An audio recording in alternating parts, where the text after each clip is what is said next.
Have you ever looked up at the night sky and seen something you just couldn't explain?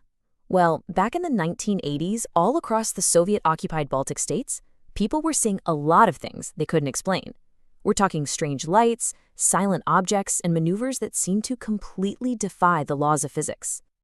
I mean, just try to imagine it. You're living in this super tense, paranoid time of the Cold War. You look up and you see that.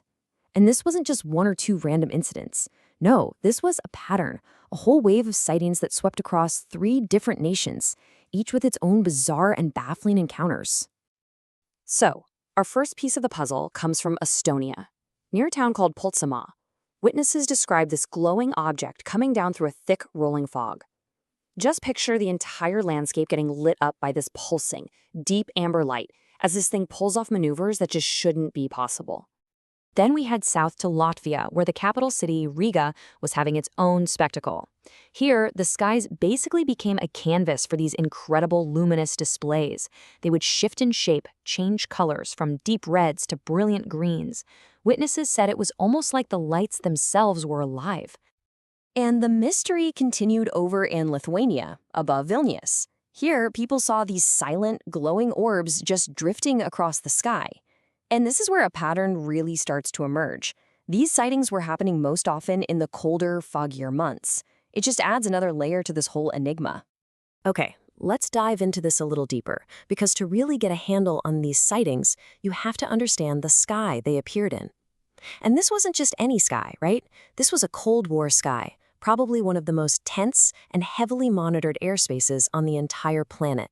So you've got this huge disconnect between the official reality and what people were actually seeing with their own eyes. Officially, yeah, the sky was full of secret military flights and surveillance. But on the ground, people were reporting silent craft that could hover, zigzagging lights, and objects that seemed to just break the known laws of physics. You see, all these factors created the perfect storm for UFO reports. You've got this heavy military presence, secret Soviet bases everywhere, constant tests of experimental aircraft. In that kind of environment, any strange light in the sky could be a spy plane, a top-secret weapon, or, something else entirely. So, with a backdrop that intense, how did scientists even begin to try and explain what was going on?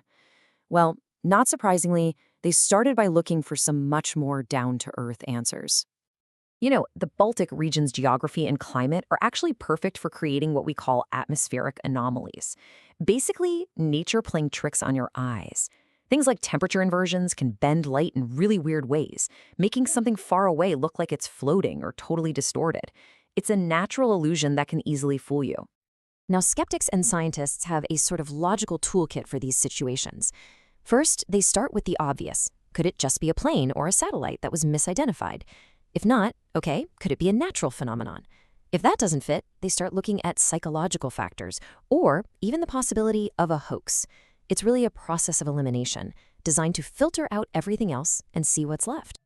And this table gives us a great overview of all those logical explanations. On the natural side, you've got beautiful things like the northern lights or even strange disc-shaped clouds.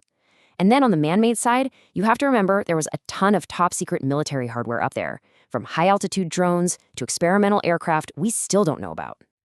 But, and this is a really big but, here's where it gets fascinating. Because after you've accounted for all the military tests, all the weather balloons, and all the atmospheric tricks of the light, some of these sightings just don't add up. And this is where the real mystery comes roaring back. Think about it. While a lot of sightings can be explained away, it's the sheer consistency across credible, independent witnesses that's so hard to ignore. We're talking about farmers, people in the city, and even highly trained military personnel, all describing the same impossible details, sometimes from completely different locations at the exact same time. And there were other patterns too.